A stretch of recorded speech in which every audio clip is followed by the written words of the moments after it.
আমি একটি মেয়েকে ভালোবাসি, সেও আমাকে ভালোবাসে, আমি তার সাথে অবৈধ সম্পর্ক না করে আমি তাকে বলেছি যে বিয়ের উপযুক্ত বয়স হওয়ার আগ পর্যন্ত আমার জন্য অপেক্ষা করবে, আমিও তার জন্য অপেক্ষা করব। ইসলাম শরীয়তের বিধান অনুযায়ী এই অপেক্ষা জায়েজ হবে কিনা? ভাই, সবচেয়ে বড় কথা হলো এরকম কিছু নেক্সুরতের ধোঁকা আছে, বুঝছেন? নেক্সুরতের ধোঁকা বুঝেন?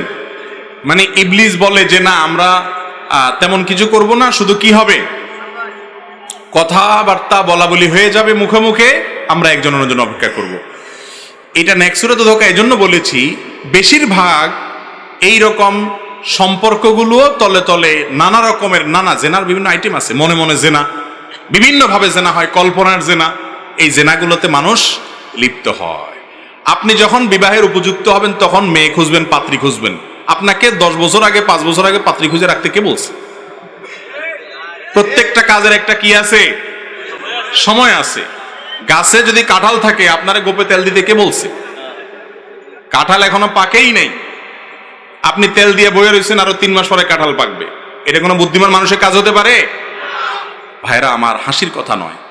শয়তান আমাদের যুবক ভাইদেরকে বিভ্রান্ত করছে।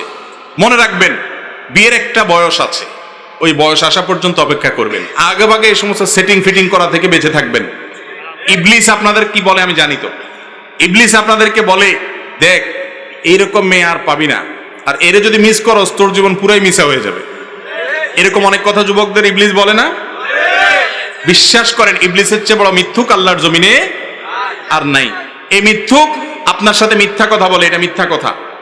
এই মেয়ে চলে গেলে এর চেয়ে বহুত ভালো মেয়ে দুনিয়াতে আসবে ইনশাআল্লাহ। আপনি এখন মেয়ের পিছে না ঘুরে ভালো করে পড়ালেখা করেন, মা মুরব্বী আম্মা আব্বার কথা শুনেন, মা বাবার নির্দেশ মানেন, কোরআন হাদিস অনুযায়ী চলেন, নামাজ কালাম পড়েন, মনোযোগ দিয়ে পড়াশোনা করার পাশাপাশি নিজেকে উন্নত করার চেষ্টা করেন, ভালো মানুষ করার চেষ্টা করেন। আপনি যদি ভালো মানুষ হন, বহুত মেয়ে আপনার পিছে পিছে ঘুরবে। বিয়ে না হওয়ার আগ পর্যন্ত যুবক, যেই মেয়ে চোখের সামনে পড়ে মনে হয় যে এটাই বোধ হয় আল্লাহর জমিনের সবচেয়ে বড় নেয়ামত আমার জন্য, এই জন্য অপেক্ষায় বসে থাকে যুগ যুগ, বছরকে বছর। আবার অনেক কপাল পড়া আছে, ওই মেয়ের বিয়ে হয়ে গেছে, সেজন্য দুঃখের চোটে নিজে আত্মহত্যা করে, আর বিয়েই করে না, বলে আর বিয়ে করবো না। আমি বলি যে এরকম যদি কেউ থাকে তার তো 4টা বিয়ে করা উচিত। কারণ যেই মেয়ে আমার রেখে চলে যেতে পারছে, হ্যাঁ, তাহলে বোঝা গেছে যে সে তার আখেরটা গোছাইছে, সে আনা, আমি কেন বেকুব থাকবো? অতএব তারও উচিত কি করা, 4টা বিয়ে। কথার কথা আর কি।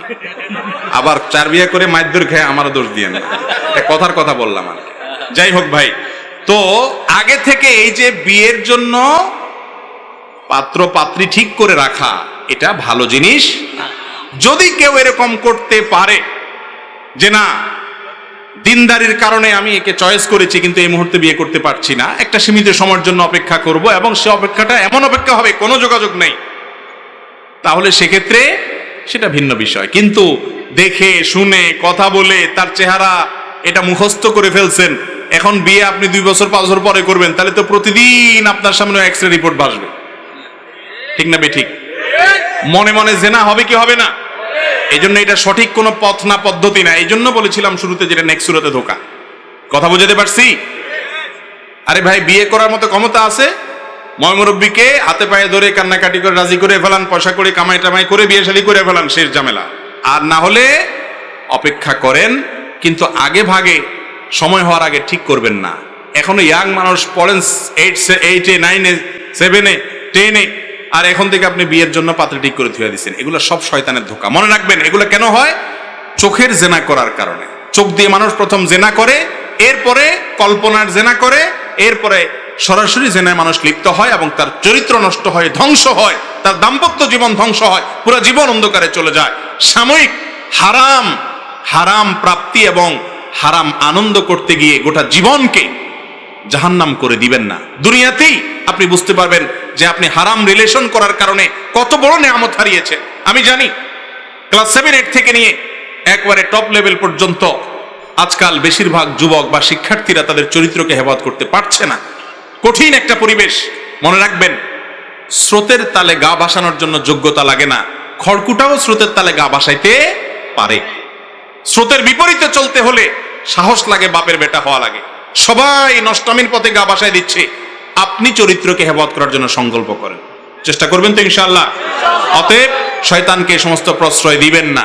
বিয়ের উপযুক্ত হলে করে ফেলবেন, আর না হলে বছরকে বছর ঝুলায় রাখবেন, আর কল্পনার জেনায় লিপ্ত হবেন, সেই সুযোগ দিবেন না। আর যদি এগুলা থেকে মুক্ত থেকে আপনি অপেক্ষা করতে পারেন তাহলে কোনো অসুবিধা নাই, কিন্তু সেটা কঠিন।